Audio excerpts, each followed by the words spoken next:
Nenhum país do mundo conseguiu se desenvolver sem emitir carbono, sem emitir gases poluentes.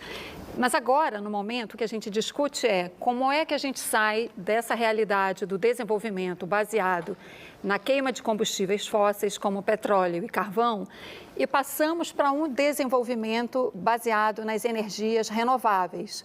Só que muitos países pobres ou subdesenvolvidos ou em desenvolvimento têm que, então, reorientar a sua economia baseada em energias renováveis, né? Só que isso custa muito dinheiro, muito dinheiro. Então, a Conferência de Glasgow precisa enfrentar essa questão também. Em que medida os países ricos, os que mais poluem, aqueles que têm um padrão de consumo absolutamente insustentável, como é que esses países ricos vão ajudar os outros países pobres ou em desenvolvimento a fazer o seu desenvolvimento já com base em energias renováveis? Quanto de dinheiro está em jogo? Quanto os países ricos poderão oferecer? Quer dizer, qual é a ordem de grandeza dessa ajuda em bilhões de dólares para que todos possam caminhar no sentido das energias renováveis e sabendo também que há uma resistência muito grande da indústria ainda baseada em combustíveis fósseis? I think that's a really important and challenging question, and a really thoughtful one, because this is what we have to think about. We didn't, make it easy for developing countries to go as green and modern in their green jobs as they want to, because we haven't shared the technology. We haven't invested capital to enable those countries to develop, etc.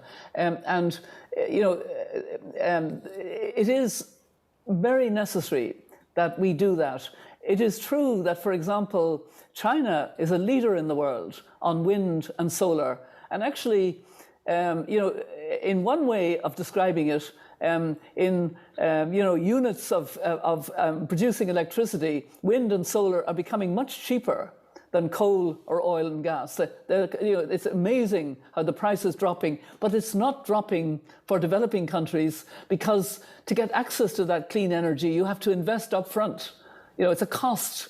It's a cost of getting whatever it is, whether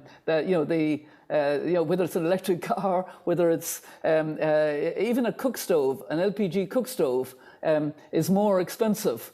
And very poor people can't afford it unless there is support for it. So we have to be realistic. And I believe that renewable energy must be subsidized to become very affordable very quickly for people, so that they understand that this is actually much better and it's cheaper.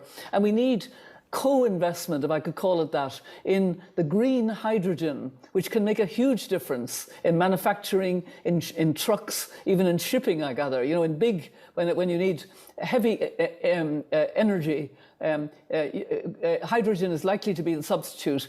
Again, developing countries can't develop that on their own, but why don't we have, cooperative development now? Because we're one planet.